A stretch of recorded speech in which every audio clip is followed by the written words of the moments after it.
ready to form Voltron! Activate interlock! Dinotherms connected! Infracells up! Mega thrusters are go! Let's go! Voltron force!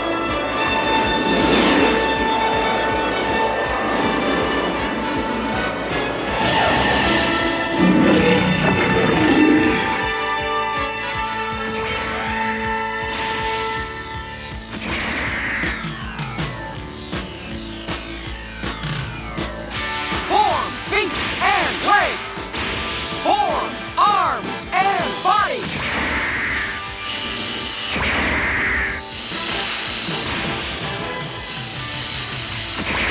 And I'll form my head!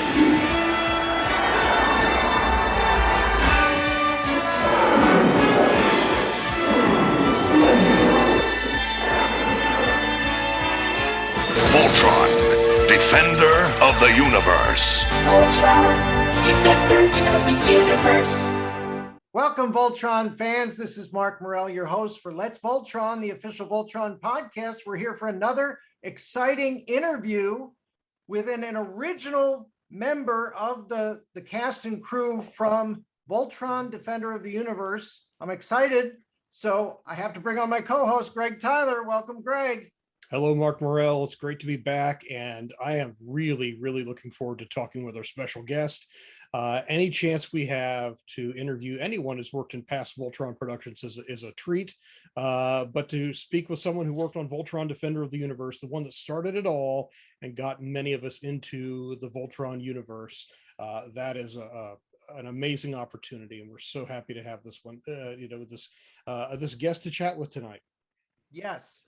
So I'm really excited because we're talking about the original 1984, the launch of Voltron Defender of the Universe, September 10th, 1984.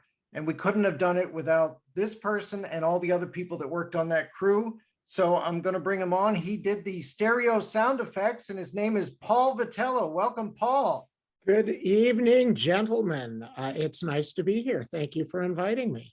It is wonderful to have you on. We just recently had the opportunity and to reach out to you, and we're so happy that you have been gracious enough to talk with us and share the story of your involvement with Voltron and other projects and with fans around the universe. So thank you. Well, great. Again, thank you for inviting me. And it's kind of it's fun to take a trip down memory lane. Where would you like me to begin? A cold day, November 7th, 1956, when I was born. Oh, no. I think you'd like me to start a little later. Actually, where I could start is I did the pilot for Voltron. And that was, I think, in tail end of 83 or early 84. Right. And I was introduced to Peter Keefe through Franklin Kofod. I had worked with Franklin Kofod on an animated show that was being adapted from French language on The Little Prince. The classic children's story. And the gentleman who had that property was a writer by the name of Jameson Brewer, who his claim to fame was he wrote the film The Incredible Mr. Limpet. Nice. Do you remember that film? I have not seen it. That was a combination of live action and animation with Seriously? Don Knotts and oh gosh, I forget the other actors, but where Don Knotts becomes a fish. But it was a combination of animation, live action with Don Knotts in the late 60s, maybe mid 60s. And Jameson Brewer had acquired the rights to this Little Prince version, then Franklin, I met Franklin. We were introduced by a audio mixer who was mixing the shows, and I got involved with Franklin that way. And it was Franklin who introduced me to Peter Keefe. Oh. And Peter Keefe kind of came up with the brainchild of acquiring the three three animes from Toy, Mhm. Go Lion, Die Rugger, and for the life of me, I think you guys know the name of the Yeah. third one that was never It used. was Albegas. Yeah. There you go. And the concept was to be Voltron of the near universe, the far universe, and the mid universe. Right. Mhm. And so I did the pilot. And at that time, stereo was not yet approved by the FCC for broadcast. Mhm. And I think only Johnny Carson's Tonight Show they were producing in stereo because they had the great jazz band that Doc Severinsen had, and specials were done, but FCC had not yet approved it, but they were, what was rumblings that they were going to. And so when, I don't know who came up with the idea, I think it was Peter, who said, we need to do this in stereo. I was in my 20s. I said, sure, of course, why not? And set about trying to figure out how to do it. So Cool. So what had your background been up to that point? You'd interacted with these folks. Had you worked extensively in sound prior to your experience meeting Franklin? I was at that time, I kind of felt like I was a jack of all trades, master of none. I was a film editor who I had cut commercials, I had cut sound, I'd cut music, I had cut 2 documentary films at that time. One was on was Ken Murray's Shooting Stars. Ken Murray was the father of Hollywood home movies, and I put together his last hurrah. And I also cut a documentary on Lee Strasberg in the Actors Studio. So I was, I was a non-union film editor trying to break in, cut, like I said, cut commercial sound. And that's what I'm saying, felt like jack of all trades, master of none. I was working on a show, Square Pegs, as I got on as an assistant editor, and quickly myself and another assistant editor took over the sound editing and music editing for that show. That was a CBS show back in 1983.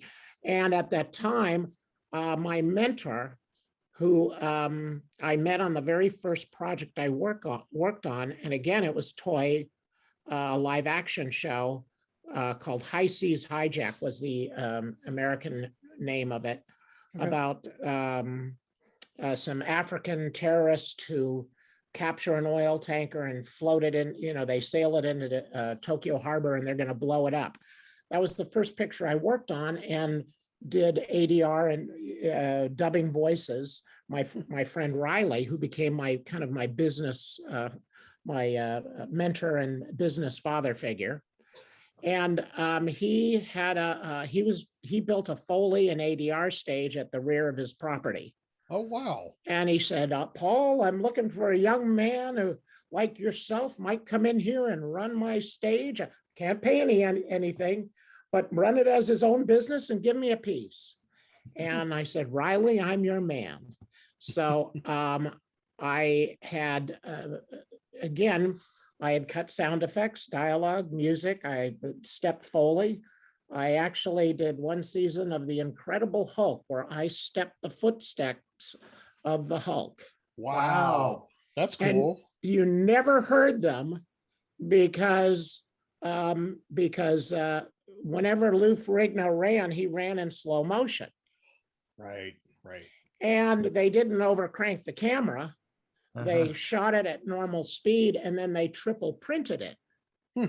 The reason you never heard those footsteps, they triple printed them. And in those days, you would start the sound effects with black and white dupes, they called. So the color work picture, you'd send off to a specialty lab. They'd make a black and white dupe. They'd make 3, 4 of them. One would go to sound effects, one would go to music, one would go to the dialogue editor, ADR, etc. But optical effects, special effects would be ordered. So they would take the scene of Lou Ferrigno running in real time. And if it was, 9 feet, they'd cut it in the middle and slug in another 18 feet. So you'd see him running in real time. Well, I watched the show and knew, oh, they triple print it. So this is where I learned to step Foley. And I won't mention name, but the boss was one of the owners of the company that had contracted that from Universal for the sound post. And he'd say, okay, babe, you cover you step the Hulk's footsteps. So I'd watch him and I'd watch how he'd run and I'd turn it into triplets, 1, 2, 3, 1, 2, 3, 1, 2, 3, 1. So I'd step it and he goes, no, babe, you watch the feet, do the feet. I go, but they triple print it, figuring somebody would sync it when the optical came in. Well, no one ever did. And what happened, they took me along because in addition to stepping Foley, I was the librarian. I had been a sound editor, and this man would like it because I would do changes and he could go to lunch and I could make changes if they needed. But I watched the first show when that came in. There were my footsteps going boom, boom, boom, boom, and the mixer would just take all the pots and turn them down. But I had to step him every week, and I tried to explain, but I think he was I heard sniffing in the background. I think he was imbibing in certain things that, and he would have a cup of scotch with ice in it. So that was kind of pointless to explain to him why I should be doing it this way. But that's where I got my start as Foley. And my mentor Riley said, Paul, here's a Foley stage. So myself and a partner and some other fellows, we said, let's go into the Foley ADR business. And the first show that we contracted for Foley was the only live action show for that Hanna-Barbera ever did. And that was with James Avery and J.J. Johnson and an orangutan. Oh, yeah. I don't remember the title. Going Bananas. Okay. Got it. So I was doing that, and that's when I met Franklin and then met Peter. And they said, let's do this in stereo. So the pilot, I had this Foley stage, and we were just starting to employ the technology of using, multi-track tape recorders from the music business in sync with video. And we were using 3/4 inch pneumatic video cassettes in those days.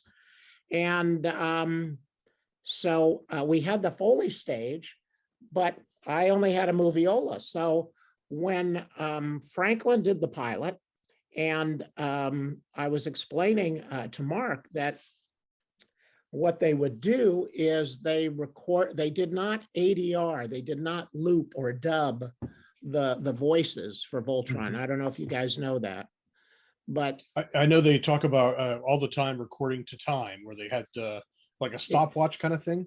Yeah. And in the pilot, I don't know, I think they just did it to time, to a stopwatch. And Franklin directed that. But when they cut it, rather than just hem stitching the dialogue to fit, Japanese anime, the cameras were all pretty much static and mouth flap was very primitive. So it was just as easy to cut picture to manufacture or eliminate lip flaps as it was to cut the dialogue. Interesting. And at one point in time, and maybe it was just Franklin's team, but once they got into production, Franklin did the Lions and Steve Sterling did the 15 vehicles. And I don't know if they did them exactly the same, but there was a time where when they did the recordings to time, they actually did it in an ensemble.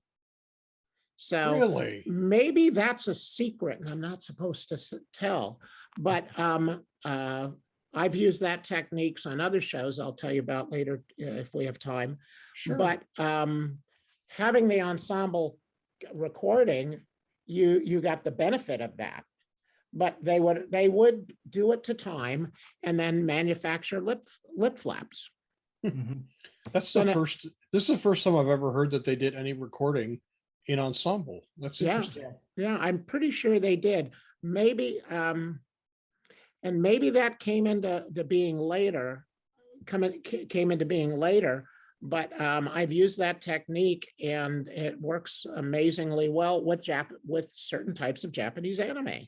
Oh, You know, interesting. your writers have to be more in tune with, making sure the lines fit, because you get them close. And then they would go into a video editing bay. And that's when we used to do offline and online. And they would, like I said, they'd manufacture lip flaps. So that created another challenge.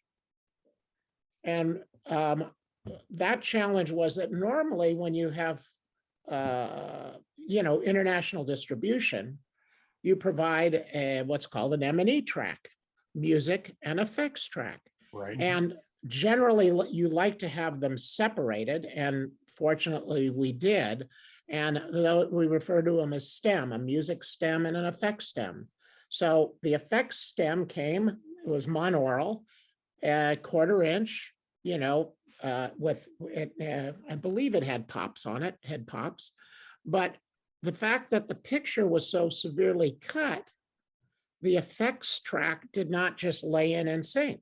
Oh, goodness. Yeah. Wow. So that's when, when they said, well, how are we going to do that? I said, well, we have to do new sound effects, and we wanted them stereo.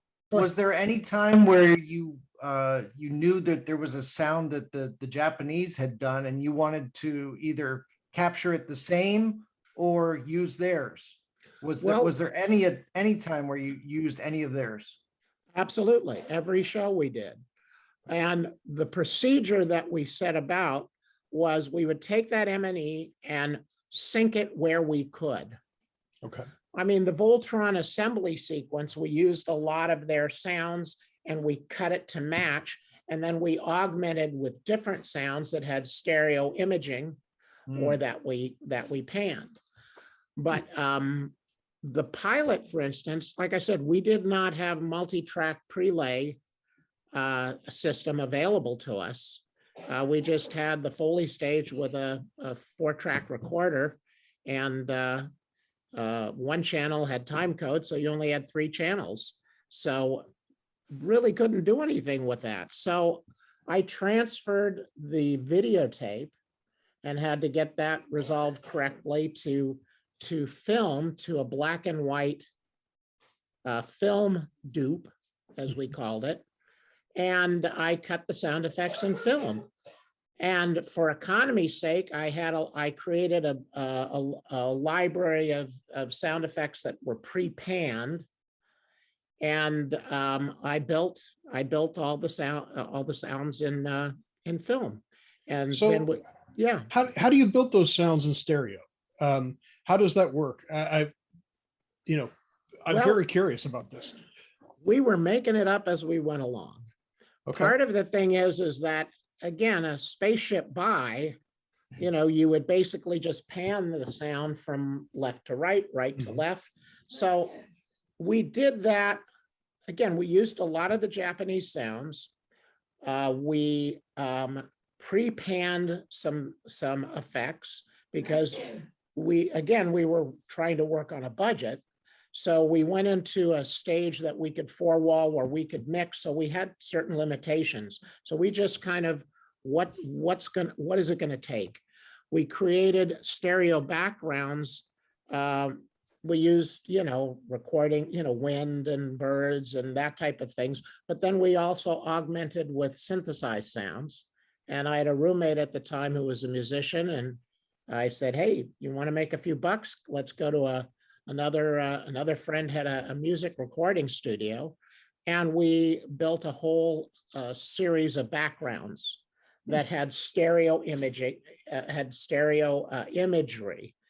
So the reverb was in stereo. There was some movement that we did, and we created, the good guy background, number 1, number 2, bad guy background. We had, other kind of stereo backgrounds that we did. So that's how we did the pilot. And like I said, we did that in film. It came out in stereo, 2-channel stereo. Things moved. It looked good, sounded good. And then when we did that, I gave them a bid. And I can't remember exactly how much it was, but they said, that's too much. And we're going to see. And at that time, there was another person who was brought in. I think his name was John Maserati. Does that sound familiar? Not offhand. Not offhand. That might have been, or no, there was another, and see, being Italian, Vitello, at least this side, there was somebody who was brought in on the distribution side. And I think John Maserati was his music editor. Okay. And so they did a second pilot that I didn't do. Okay, so before you get into that, the DVDs that came out in the mid 2000s actually had the original pilot as an extra, which was the vehicle-based pilot. Yeah. And then another extra on another of the discs had 2 lion-based pilots. And so I'm assuming the second one might have been one of those, maybe? I can't remember exactly if I did the pilot. The first pilot, I just remember there were 3 pilots. Okay. The first one I did.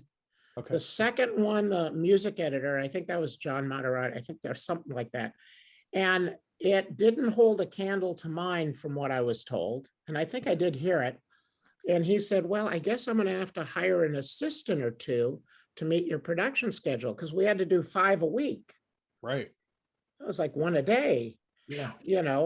And I had planned to have we were going to be working 7 days, 24/7. Wow. And I had planned on a crew of, almost, I think 9, 10, 12 different people, to really create a creative assembly line to meet the production schedule. Sure.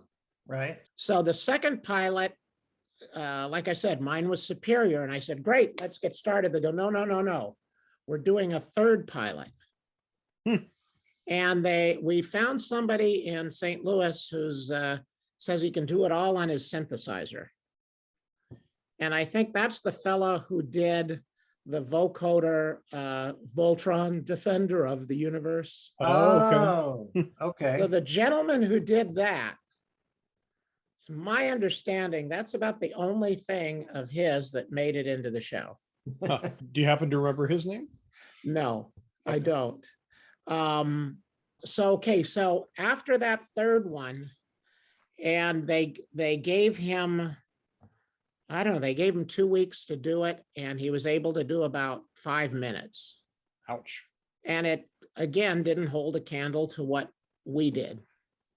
Okay. So, and I do have to say, I cut all of those sound effects. My partner did the mixing. So it was just, and then a friend, Henry C. Park, who is he is a blogger, Henry's Western Roundup. He's a writer by trade. Oh, wow. Written several movies, and he's a substitute teacher and a wonderful guy. I haven't talked to him for a while, but he was he was an assistant editor and helped me. It was the 3 of us that did that pilot. Cool. So we did it. We won the bid, and we then went into production. And during that time where those 3 pilots were done and I was biting my nails, Steve Sterling came into the picture. They decided to split the production into 2 teams. And I'll remember the guy, somebody came in, Peter Keefe, like I said, was the brainchild behind this and really got this launched. I was like mid-20s, I guess, 25, 26, and Peter was pushing 30. And so they brought in somebody who was senior to Peter, who only lasted about a year. And then Peter, he left, but Peter was the brainchild behind this and was responsible for really selling the top 10, 20 markets across the country. And then Brian Lacey came in and sold the rest. And I think the other person who came, it was a short-lived tenure that he had. He was only there for the first season. And, But when we started, I was the only contractor besides the music supervisor that did all 125 episodes. Right. So like I said, Franklin did the Lions, Steve Sterling did the vehicles. And then when we did the remaining, the additional, I think 21 Go Lions, Franklin did that. And then Franklin stayed on with other productions that were done with world events. When those extra 20 odd episodes were made, I noticed that the sound effects for the Lion Voltron formation sequence are different, notably different than they were for the episodes that were adapted from the Really? Lion. And so it's an entirely new sound mix when the Lions connect different sound effects. And I was curious, that seems to be, what was the motivation for that? Do you, I mean, I just have curious. no recollection. It's very interesting. I think whatever the motivation for that was, I think is buried and we'll never actually know. But I'm speculating we may have remixed it because the first one was it was a little rough, because I think what we did was the assembly sequence. I don't know, that was a stock sequence that they cut. Right. I don't know if they recut the picture and then we modified it to fit. I don't know, but I do know that when we had that assembly sequence, we used the effect stem from Japan, and then we sweetened and added it with our stereo effects and other things. And we had, and that was done fairly quick. And we started turning out shows. And as I remember, it was kind of crude. It was a little sloppy from an editorial point of view. And maybe it was a situation we wanted to clean it up and make it a little more, a little tighter, have it sync better. But I remember it was kind of a rough, and it was that stock assembly sequence, and sometimes they'd shorten it, sometimes they'd lengthen it. So it might have been that in the second season, we had some downtime and we were able to clean it up. Do you recall it being more, kind of more polished and professional, or do you it is a fuller sound mix. It's very different. For example, the sequence starts, both Let's form Voltron. Yeah, but as the Lions race up into the sky, and then you see the legs fold up. As the Lions go up into the sky, there's this revving up engine sound as they go up, and then when they converge, and you see this flash of light, there's this like a pop sound or some kind of a powerful sound.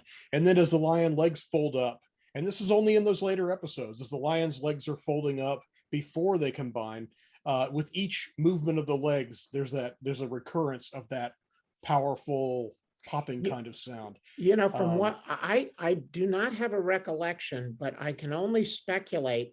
I do remember that the first season, it was a challenge to keep up with the schedule. We had to deliver a show a day. I don't know how you guys did it. It just blows my mind. 124 or so episodes in what, 18 months or something like that? No, crazy. In less than a year. It was a year. Oh my goodness. Yeah. Wow. So the procedure that we did, we took advantage of the new technology at the time. The largest film sound company in the world was Glen Sound. And they came up with, they started using 2-inch 24 tracks that they would sync with video. And this came out of the video business where they would do video sweetening. But they would build their tracks on their individual elements on a 24 track, and then they would mix from that rather than on film elements. So after we sold the pilot, we part of what I had priced in was that we needed to have our own PreLay system. So I had equipment. I have a 24 track that was sitting on a dock in Japan. I had a console sitting on the dock in Nashville, waiting to ship here to set up a studio. But we had to start delivering shows. So I four-walled a studio in Hollywood that had a PreLay system. We had our Foley stage that we were using. So during the daytime, we were stepping Foley to sweeten, the shows. At night, we were cutting sound effects on our Foley stage. A gentleman by the name of Warren Dewey, who just passed away this year. He was a music engineer. He was a sound designer. He was one of the first to do sound design for commercials, TV commercials. Oh, wow. And he was premium, he was doing great in the advertising business, but somebody put us together and he used a digital sampling keyboard called Emulator. It was one of the emulator. There was the Emulator 1 and the Emulator 2. And he could digitally sample up to 15 seconds. 15 seconds of mono sound, 7 seconds of stereo sound. Wow. And he would spread it over a keyboard, and he used that as a kind of a sound editing system.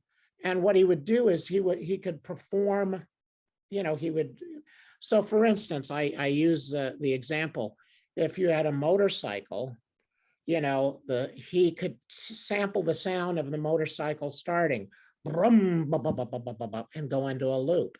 So 15 seconds of sounds, he would spread across the keyboard, and then he could perform them in sequence.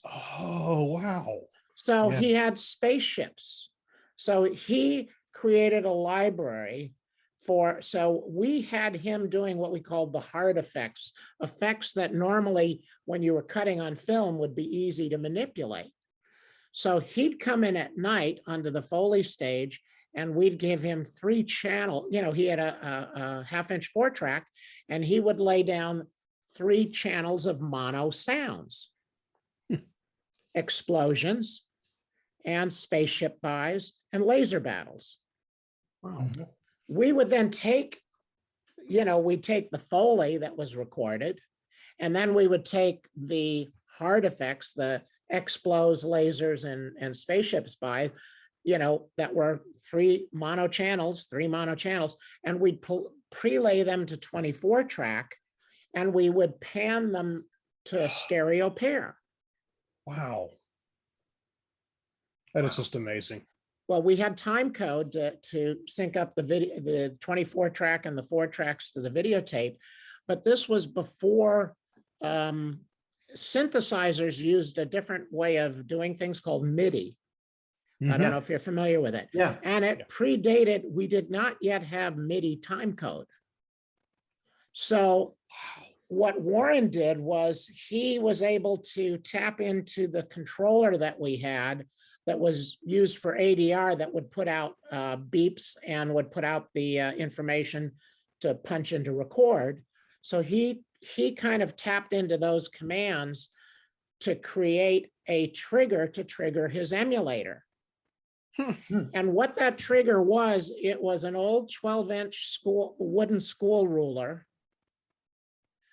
with a solenoid that he had rigged to it, and a plastic fork. Wow. that would depress, and he would stick it under his in the emulator. He had it so he could stick it under the keyboard, and it would depress the key. Wow. So he'd use the controller as if it was doing ADR to give the beeps, and there was a certain lag time, and he had that figured out. So he would use that to trigger, the key to, which kind of expedited, him laying the sound effects in sync. And then he would also perform them, so some of it was triggered, some of it was just performed like a Foley stepper would do. Mm-hmm. And so that's how those layers, how those effects were created. And actually, I think and I can't remember exactly, but we kind of said the way that we got 5 shows a week, we turned it into an assembly line, so to speak, a creative assembly line. And I have to credit my mother.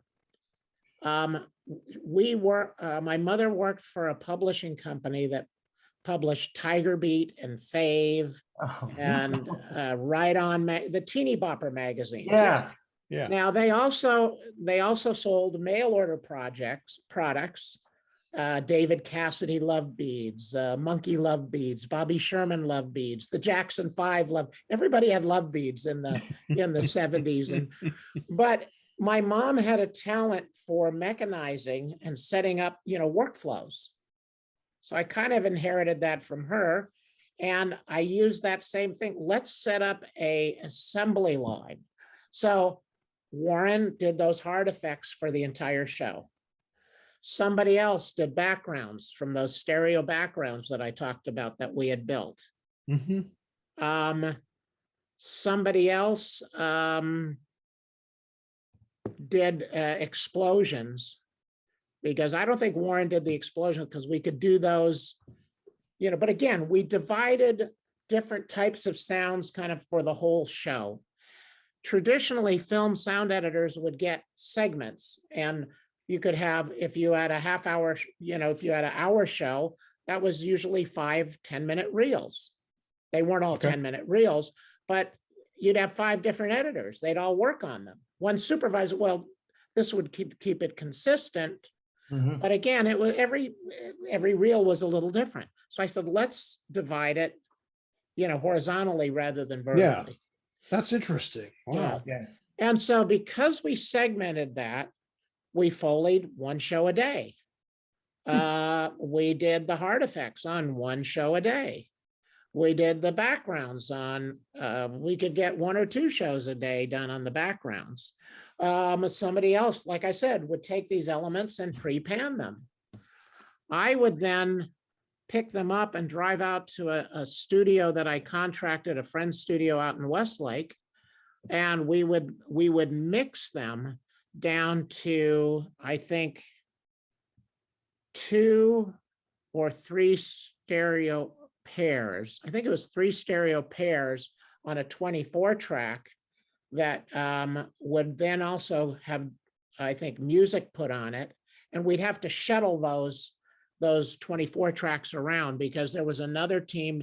Dale Shacker was the music supervisor, who went on to be, he was a composer. He did not get the contract to compose the music on Voltron. He did do the pilot, but someone else, John, there was another John in New York. Peterson. Yeah, who I met years later and worked with on some other shows. He got the contract, but Dale supervised the editing. So he was the only other person who did all 125 shows from a supervisorial position. So he was pre-laying them at one studio. We were building the sound effects at the studio that I four-walled while I was building our own. So, and then our Foley stage was doing certain things, and we were driving out to Westlake from Hollywood, which is about 25 miles. And I did that usually at about 10 or 11 o'clock at night. Wow. And we pre-mixed, and I would drive back somewhere around 3 o'clock, 4 o'clock in the morning, anywhere from 3 o'clock to 5 o'clock in the morning. And I would drop off those shows to a company called Premor, where they were mixing. And my crew basically worked 24/7. Wow. Sounds like you did too. The first 6 weeks, I slept an average of 6 hours every other day. Ooh. So, and that lasted for about a little over 6 weeks, and then a routine, and I started to sleep every night. Wow. Not a lot, but I was young and I was able to do that. Yeah. Wow. So that's kind of the overview Yeah. of So- my particular niche. So you and Peter Keefe sort of followed each other after Voltron, right? It was a lifelong friendship up until the end. Right. So So, we've never really had, the opportunity to talk to a whole lot of people who knew Peter Keefe really well. There were people that worked with him like Franklin and Mark and John Teichman and some other people that had worked on the original show and everything. But you really had a close connection, a close personal relationship with him. we did. Franklin, met him first. John Teichman knew him from way back before, I guess, when Peter was producing sporting events for Right. TED. And so they had a relationship prior. And then John Teichman came out in the early years. And, and like Franklin, they did work together on the next shows. There was Saber Rider. Saber Rider, Vitor. Yeah. That's when Tom Burton and Calico came in. And then Denver, the Last Dinosaur. Right. Denver, the Last Dinosaur was Peter's original creation. Oh, wow. And it was in the middle of production that he had a falling out with Ted, and that's when he left. Okay. And when he formed his next company with Brian Lacey, Peter left first, and then Brian Lacey followed afterwards. But Brian was doing the distribution. He was in charge of selling, and internationally world events projects. And he came on, I think, in the I don't know if it was in the second season of Voltron or in the mid part of the first season. But the gentleman who left originally, Brian, came in after after that fellow left, and Peter and Brian, really kind of steered the ship for Ted. Okay. You talked about some other post-Voltron projects. So after the main run of episodes, there was a special that was made for Voltron that brought the lion and vehicle characters together. Do you remember if that was produced in line with the rest of the show, of the Voltron show, or was it, offset a little bit as a separate production? I'm just curious. I don't know. And you're asking questions that are very detailed that I don't even remember that, but I've got to speculate if they brought them together, it had to be. You mean the Fleet of Doom, right? Yes. It featured, it was done with original animation, much like the 20 odd It had to have stories. been done. It had to have been done with the second batch of 21. Yeah. Because originally the two didn't intersect. So Right. when I was, having some experience with animation before, I thought, well, if you're going to do 21 new ones, well, let's record the dialogue, have them, animate to that. No, it didn't work that way. They just let, and again, I see the wisdom in it. The Japanese, I learned years later, they produced their animation so much at such a significantly lower budget than we produced original animation here.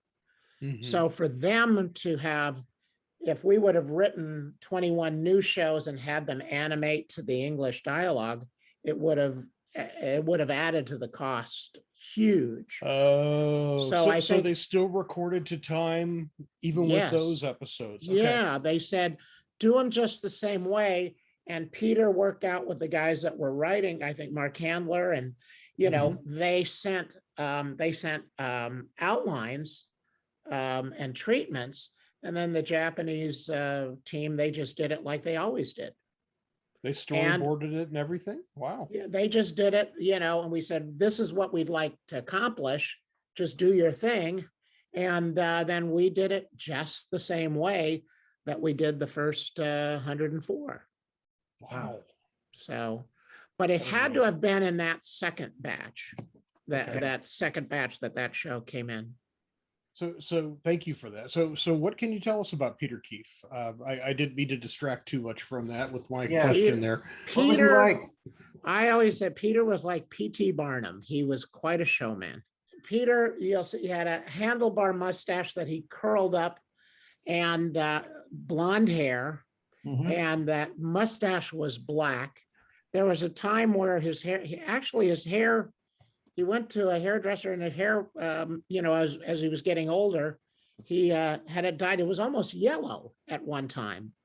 And the first show that he did with his new company was a show called Widget, the World Watcher.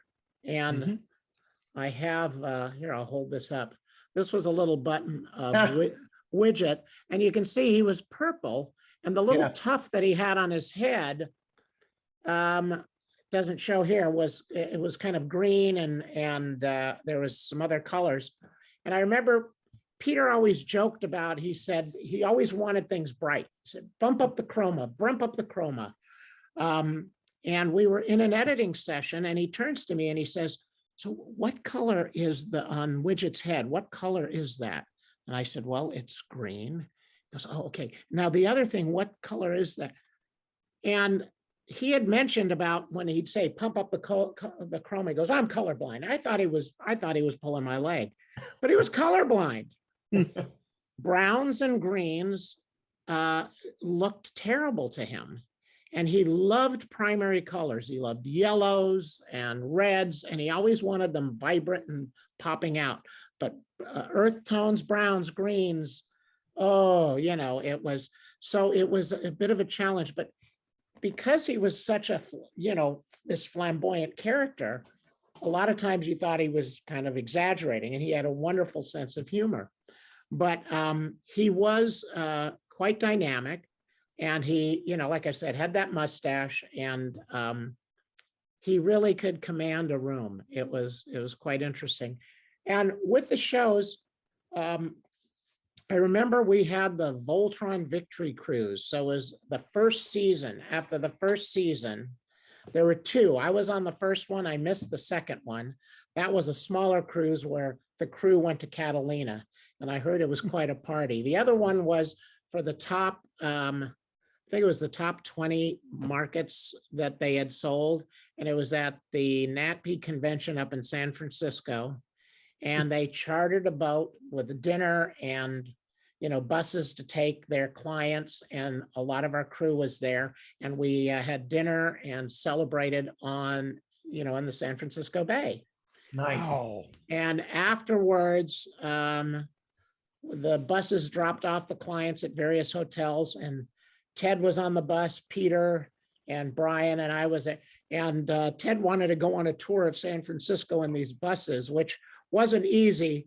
And we talked him out of that, and we ended up at the Mark Hopkins and the Fairmont Hotel in the Tonga room, drinking rum drinks out of these dog dish sized bowls with long straws.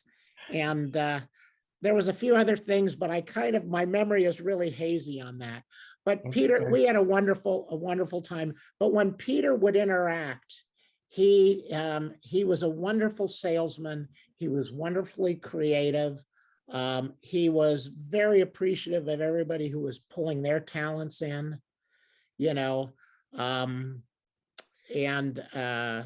he was quite a guy. And what I understood from Brian was that, Peter was very instrumental in selling like the top 20 markets, but then Brian sold the 80% that was left and international. But Peter also was very involved internationally too. Again, with the top markets. And Peter and Brian as a team really were quite dynamic, and I think responsible for the success of World Events tenure in the children's business. It was really quite incredible that Voltron became this international phenomenon. Yeah. And from what I understand too, Denver the Dinosaur was very big in Italy. And what it was about Voltron, I went on, that launched my career for my post-production business. Mhm. And so I just did stereo sound effects.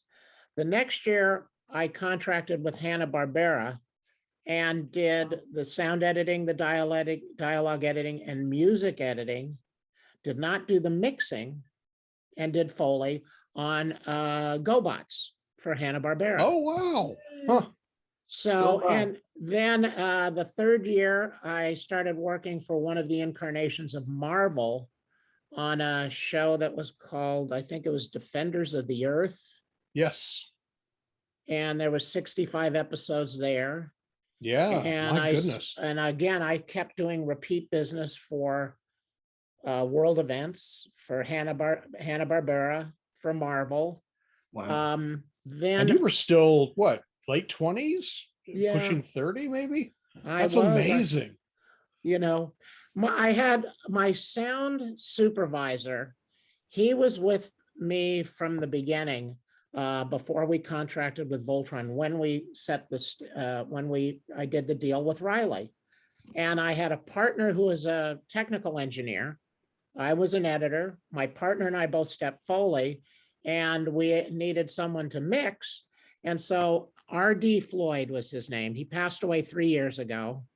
At Christmas Eve, it was an aortic aneurysm, took him quickly, but he was quite the character. And before I left the film business, this was now, 27, 28 years after Voltron. RD, he had always a very unique way of putting things, but he said, Paul, at our age, for every good idea we have, we know 100 reasons why it won't work. And that's what I did. I laughed. He goes, but when we were younger, we didn't have a clue, and we went ahead and did it anyway. And look, we had careers. And I said, RD, you're absolutely right. And I don't want to be one of those geezers on the porch going, look at the good old days. I think the good old days are ahead of us. And I said, we have to fight against that kind of attitude, That is such a healthy attitude to have. Yes. And RD, he was really entrenched in the sound business. And he was same age as Peter. Mm-hmm. And the two of them together were quite funny because they had very different ways of dealing with things, and they loved each other. But again, sometimes they didn't quite communicate, and I'd have to come in and translate. Right. But but Peter and Brian Lacey, they really helped navigate that period of time. And that period of time, a little bit of a history lesson. What really enabled the financial success of that, I can't really explain what creatively caught your attention when you were young and saw that. I remember having some contemporaries of yours that at church that would come and ask, when are the Lions coming back? They were, my junior by 10 years, 10 years or better, can't remember, but it's like, yeah, we like the Lions. For some reason, the Lions really captured, the viewers, the children that were viewing. But the phenomena was this phenomena called first run syndication. Right. So you guys are aware of that whole phenomena. And it kind of started with He-Man and She-Ra with Filmation, Lou Scheimer, and that's what enabled World Events and Peter to come into the marketplace. They were starving for first run content. And the fact that we could come into the market with 125 episodes, first run for sale at year one, even though we could, we didn't do, we decided to hold off on the 21, but had we not, we could have used that third one. 125 episodes in 1 year. Yeah. That is amazing. And the first in stereo. Yep. So can I ask you about the stereo? Yeah. The panning and all that. So you guys were making it up as you went along, defining your own standard before there was a standard. When the DVDs came out, have you listened to those to see if the sound mixes are consistent with what you guys had created back then, or has that been lost to time with these new Well, formats kind of taking over? You know what, I'll answer another question. Okay. When my son's now 33, when he was young, our Friday night ritual was, we'd go to, my family started an Italian restaurant in Studio City, which is known for the restaurant where Robert Blake shot his wife around the corner. Got it. And so Beretta. yeah, that's right.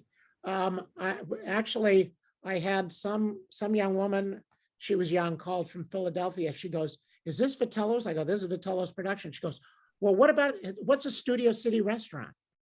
I said, "A Studio City restaurant's a restaurant that was located in Studio City."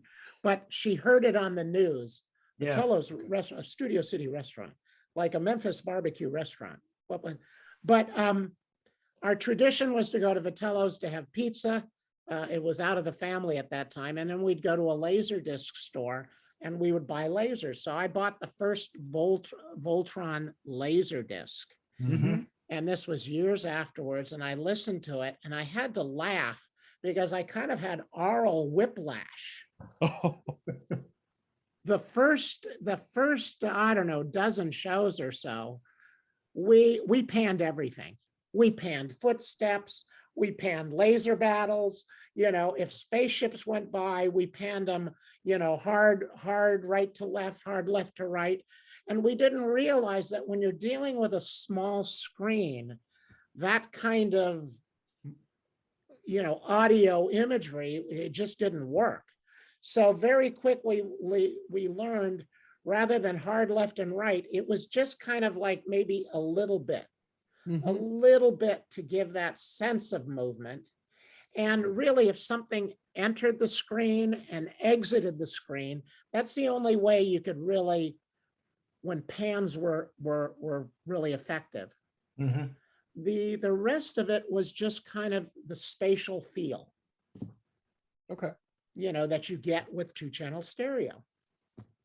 So to answer your question, I had to laugh at the first 3-4 episodes that they put to Laserdisc, because like I said, you kind of would, if it was visual, you would have been motion sickness. So it was kind of funny, but you're right. We were making it up and learning as we went. So That's I have to fascinating. ask you then, what is your favorite way of watching movies and, having the sound in a movie? Do you do a 5.1 surround sound, 7.1 surround sound? Do you do 3.1? What's your favorite way to listen to a movie? Well, in terms of when I produce soundtracks, I only dealt with up to 5.1. And I do have a tuner and I've got speakers that I can go, 5.1. I don't have my previous house, I did have it set up with a woofer, a bass woofer, so I could decode that from the Dolby Pro Logic. So that was kind of the way that I did view things at home. And really my favorite way would be go to my buddy who was an ADR mixer for Todd AO, Glenn, and Skywalker Sound. He re-recording mixer, and he was actually our third partner when we started the Foley stage, but that didn't work out. But we're dear friends today. I see him. I see him at church. He's playing the drums. He retired from mixing, but and he's my son's godfather. But my favorite way of seeing a movie, not in the theater, is going over to his house, because he's always got the best setup, and he was the first one to have the laser discs and have the the 4-channel stereo. It was before the 5.1. And so that's my favorite way of watching it over at Greg's house, another Greg. So, but yeah, but what other questions? I talked a lot, and like I said, put a nickel in my slot and, I'll go. He's like Zoltar. So what I am curious about, you had been in the industry for, what did you say, 27 years? Is that what you said? No, that was the run of my company. I started in 1976. Okay. And we started the Foley stage in 83, Voltron in 84. And from 84 to 2010 was the run, 83, 84 was the run of my company. And then I closed, Peter died in May of 2010. And at that time, I had transitioned. I used to joke that I was forced into production because I was the only one who would pay my post rates. So at that time, in the last 7 years or so, I did produce a series for Peter. We did a pilot, and then we went into production on a series that was never completed based on the characters that followed the Chinese Zodiac. And it was Z-Force. And it was kind of old school, much in, that old school animation. And we got about halfway through the production. And the rest of the financing didn't come through. And there's stories to tell on that I won't go into. But I did the last, I think 4 or 5 Peanut specials. Oh, wow. And, for Bill Melendez. And through that, I did get into doing work for Charles Schultz's oldest daughter, and those were live action equine shows. She was the world's leading authority, or is the world's leading authority on mules and donkeys. Wow. And because she's, one of the heirs to the Peanuts fortune, she can afford to be an expert on mules and donkeys. But we produced equine shows for her, for RFD TV, and then went into production on some on 4 animated specials, because she had done a special on a book that we did, and that project ended contentiously, and Peter passed away. I was doing language localization for Hilton hotels for their training programs, and so I kind of transitioned, and after 20 years of being a main supplier for animation, I worked for CBS, 2 incarnations of Marvel, New World, and we did picture editing. Disney, worked for Disney, did the New Adventures of Winnie the Pooh, but we did the picture editing, the sound editing. Sunbow was a company that did Transformers, My Little Pony. I did a lot of work for them. I directed dialogue. So I kind of expanded. If it didn't involve drawing, I could do it, And even Peter and I, on Peter's company after World Events, was a company called, what was it called? Zodiac Entertainment. Right. And they produced 3 series, Widget the World Watcher, The Adventures of Mr. Bogus. Here's Mr. Bogus. And this was a Belgian claymation character that Peter took and developed this character. And we used the claymation as wraparounds to 3 traditionally animated, 2D cell animation. And that was a fun show. And then they did a 3rd show in cooperation with the Korean government. I don't know if you can see, it was Twinkle the Dream Being. And it was a little character that was the mascot for the 1993 expo that they held in Korea. And that was funded jointly by Peter and Brian's company, the Korean government, and I think it was the Munghwa Broadcast Company of Korea. There was, those were the 3 shows that Peter and Brian produced, and then their financial partner, Central Independent Television out of Great Britain, they got acquired by, I think it was Carlton Communications, and they did not support the American, rogue unit that was producing these shows, and they closed it down. And the arc again, the arc of first run syndication during that time shifted. And there's a whole history that could be a second podcast. We could discuss the ramifications of that.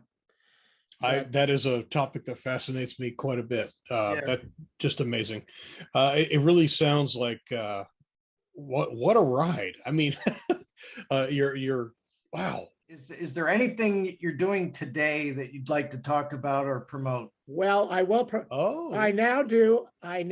What I do. Thank you, Mark. Yeah. And Mark also kind of works in a similar business, but on a different end. Yeah. I'm in financial services. After I closed my production company, I spent 5 years trying to figure out what I was going to do when I grew up. And one thing led to another. I ended up getting recruited by an insurance company. And like I said, I was doing business consulting for some former employees. Because I was an entrepreneur, there was this love. And as I was in my old business, I got more creative satisfaction and it started with Voltron, putting together a team. How are we going to, for a budget, create stereo sound effects, high quality? How are we going to create that better, faster, cheaper? Cheap is a bad word, but more cost-effective solution to a problem. So as the technology grew, the business shifted and changed. I adapted to it, and really, I got more satisfaction out of the business aspect, building a creative team. How could I, creative ways of doing things. We created an automated way of creating animatics, which, are you familiar with animatics? Mm-hmm. Yeah, I mean, now things have changed, but there was a time where it used to take one operator, a week, working 10, 12 hours a day to create an animatic on one act of a storyboard. wow. We automated that flow, and we were able to do 2 full episodes within a week. Instead of one act, Yeah. we were able to output 6 times that volume by the assembly line, creative assembly line method that I'll give my mom credit for, even though hers was technical. I borrowed that. So solving problems and, how do you take these assets and move it around? So that's what I say. Now, as I work with small businesses that I have a passion for, fellow baby boomers, I say, look, in the old days, we had film and video. Now we call them picture assets, sound assets, graphic asset, and you rearrange them to tell that story and edit them. I do the same thing, but with money. And it has, not to diminish the entertainment value of television programs, but I feel right now I'm getting more satisfaction and meaning in helping people build their financial story. And that, so that's what I'm doing. And I approach it much the same way, even though people say, oh my gosh, it's so different what you're doing. But what I find with creativity, every job that you have, even if it's a technical job, even if it's a routine or tedious job, as I think, look at, I'll wax philosophic and spiritual. In Genesis, it says, God created us in his image and likeness. At God's core is creativity. So if we are created in God's image and likeness, and that is a creative being, I think we're all creative. How that creativity expresses itself, it could be in, a scientific arena, it could be in a technical arena, but how we approach whatever it is that we do creatively, I think is what elevates us and satisfies us. So yeah, I do financial services and planning for small businesses. I'm working with a little bit younger than me, 2 animators that want to start their own animation service, work for hire service. Oh, how awesome. And I said, I always start kind of from a financial point of view. Yes, you're going to do it creatively, but let's make sure you don't sell the farm. So I'm working with them kind of first and foremost on, since they're a little bit younger than me, 58 and 62, I said, you're close. How much money can you afford to put into this venture? So I still am getting to work with people in my original industry and bring that expertise. I also am a volunteer with SCORE, which is the nonprofit resource partner for the United States Small Business Administration. Oh, wow. So, and one of the workshops that I've been dying to do, I've done financial workshops and I've hosted other workshops with other presenters. And then I also do one-on-one mentoring. SCORE, it's all volunteers, and the two things they do is one-on-one business mentoring for free. And they also have educational material, but predominantly workshops. And some of those are free, some of those are for a nominal fee that help offset the administrative costs. But I'm doing my new one that I've done one-on-one, the art and science of pricing, bidding, and billing. And that is so beneficial, not just to businesses, but to individual artists and things like that who are selling on Etsy and other outlets. Amazing. I'll set, and again, that's through SCORE. I'll send you the link for that. Please do. And it's focusing on creative services. You know, again, how do you come up with your pricing to make sure you're profitable and can deliver the work? So I kind of subtitled it, you know, establishing your value and managing client expectations and winning the bid. So those are the things that I do, that I draw upon my animation. And I've got to say, it started with Voltron, because I started my production company that ran for over 27 years with the opportunity from my mentor, Riley. And when Peter Keefe came in and said, you know, we want to do stereo sound effects, and Paul, you win the bid. And I said, holy mackerel, now I've got to deliver. I had no investors. I had no bankroll.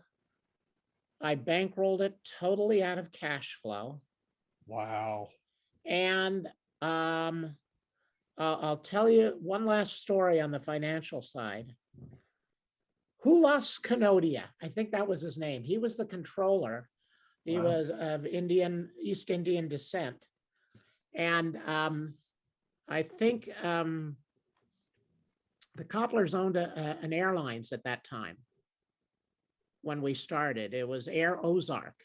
Oh. And they ended up selling it, I think, to TWA. Of course, TWA no longer exists. But Hulos Kanodia, he ended up going with the airlines. But what happened was I was green. I submitted my proposal, you know, and I said, well, I need a 10 to 20% deposit to, you know, to do this, thinking that, oh, well, we'll settle on 15%. Well, they come to town with 10% deposit.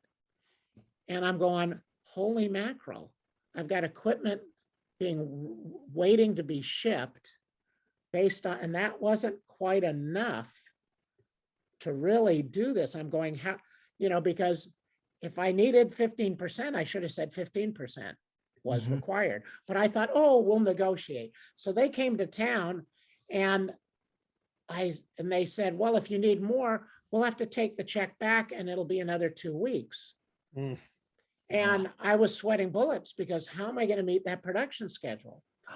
Well, by the grace of God, one thing that I knew that they didn't know, the delivery schedule had been pushed 2 weeks.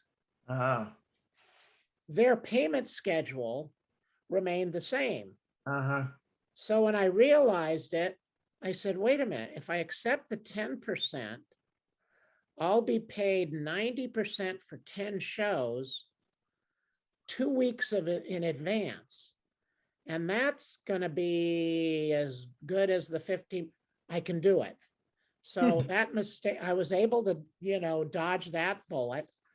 And then getting terms for the equipment that I had bought, juggling it carefully, but I had to meet payroll. I had 4 seasoned editors who they were skilled at editing, but only 2 of them were skilled on the multi-track equipment. I had to train the other 2s, but these at the time, I think I paid them $1,000 a week. And, and that was kind of going rate at the time. Wow. So we had those 4 people. I had 2 assistants, a librarian. We had Warren and RD and 2 Foley steppers. How am I going to make payroll? So managing cash flow was so critical. And it wasn't until 7 years later that I actually learned the concept of a break-even analysis. I didn't, so much of what I did with the knowledge that I had and, calculator and sheets, just trying to figure it out.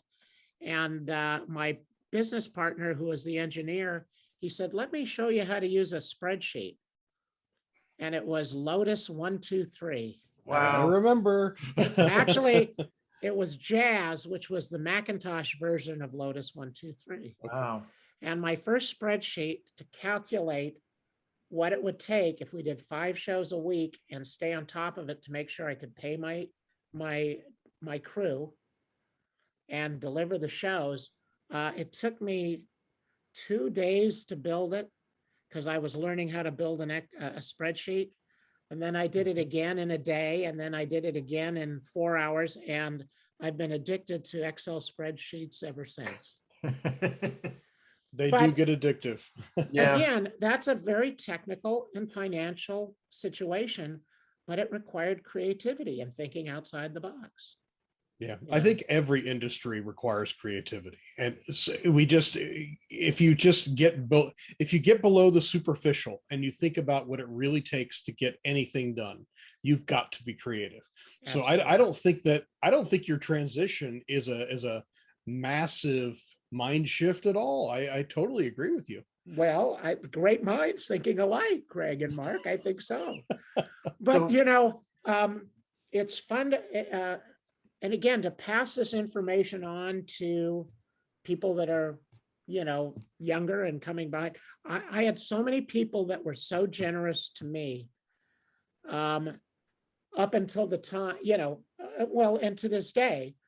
But that which I felt was jack of all trades, master of none, I look back in hindsight and that is what it prepared me for, to be able to contract all of the aspects of post-production, to be able to recognize, even if I could not do it at a certain level, I could recognize those people who could. So I was very fortunate and blessed to have a lot of good mentors who were so very generous. And I found too, 9 out of 10, if you asked and said, can you help me?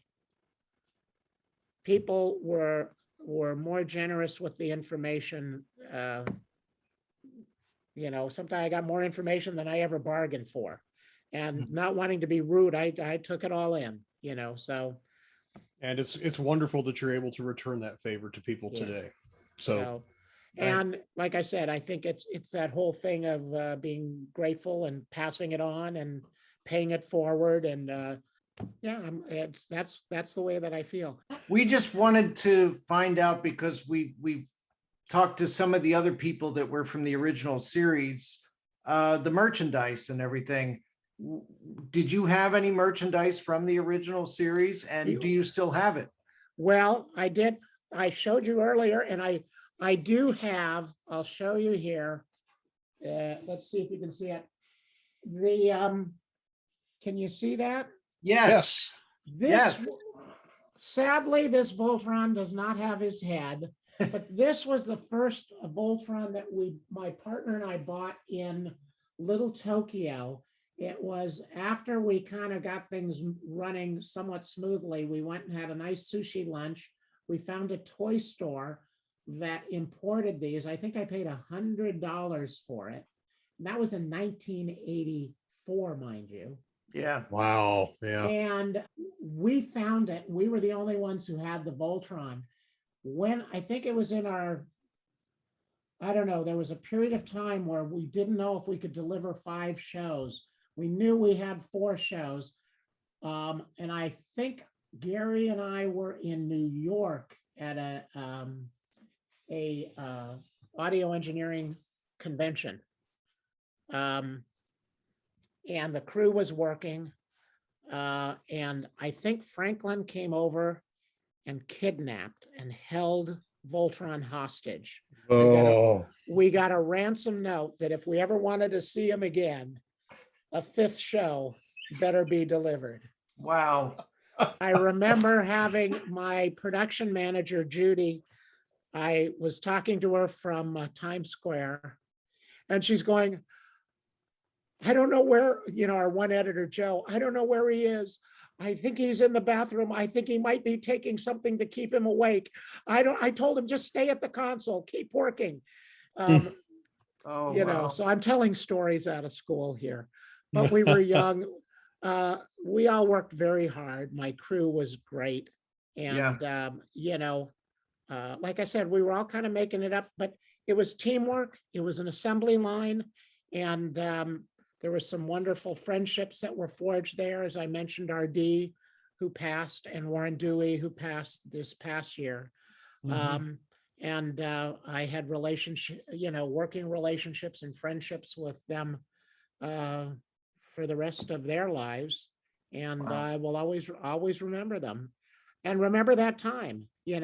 I mentioned I got to see Ted when they came out, I think 5 years ago. And I had run into him where I was at a baseball scouts convention with a dear friend who was legendary baseball scout that they named the annual award, the Lifetime Achievement Award. And it was a big baseball, their annual awards dinner. And as I was walking out with my 90-some-year-old friend, I see a bald head that I recognized, and it was Ted. And I followed him down, and he disappeared, and I got him as he was coming out of the bathroom, and we reconnected. And so the following year or two after that, he invited me I met him at the hotel. We had drinks with Franklin, and his wife was there. And But that was for the launch of Voltron Legendary Defender. that's right. I didn't go to that launch, but it was a Good Friday, and Yeah. I went home to my family and was observing that holiday. And but I did get a chance to have a drink with Ted and see him again there. And but it was a wonderful opportunity, and it's like I said, my relationship with Peter Keefe lasted the rest of his lifetime, Yeah. and I did so much other work with him, and Voltron, was responsible for, for brought me to where I am today. So Well, I'll have to figure out how to work it into the financial services of forming, forming like Voltron. Voltron. yeah. Something like that. Well, Voltron influenced your life in a whole lot of ways, and we are so glad that Voltron brought you here to talk with us tonight. This has been a wonderful conversation, and I wish it could go on. It's just a blast chatting with you, Paul. Thank you. Again, happy to do it again in the future. I don't know what else I could cover, but both of you gentlemen have been a delight to speak with. I admire my Voltron watch. Oh, nice. There you go. Yeah. Nice. So, but that's a bit of the swag that I still have. And part of the reason too why he's in bad shape, my nephew, who's now 40, I think, 40, yeah, I think he's 40, and another friend's child were over, and this was back shortly after I started Voltron, but I remember how 2.5, 3 years, I think they were 3, would run around. You gave them a toy and they'd go, mine, no, mine, no, mine, no, mine. So I think that's what accounts for the condition that my original Voltron is in, or my other ones. So, Yeah. Gentlemen, thank you. We just want to say thank you very much for you and your team's work back in 1984 on Voltron, Defender of the Universe, and everything that you did, for making this show what it was, because it's part of that really went into what people really remember best about that show. Yeah. And why it is still something that people look back on fondly today. Oh, yeah. Well, every once in a while I remember driving down the freeway with Peter after a lunch we had with a Korean broadcaster, and he pulled up next to me, and he had a big car at the time, and he rolled down the window, honked his horn, and I rolled down my window and he yelled at me, he goes, "Let's form Voltron." And in he came towards me. It was a close call, but let's go, guys. Let's form Voltron. Okay. And we'll see you all next time on Let's Voltron.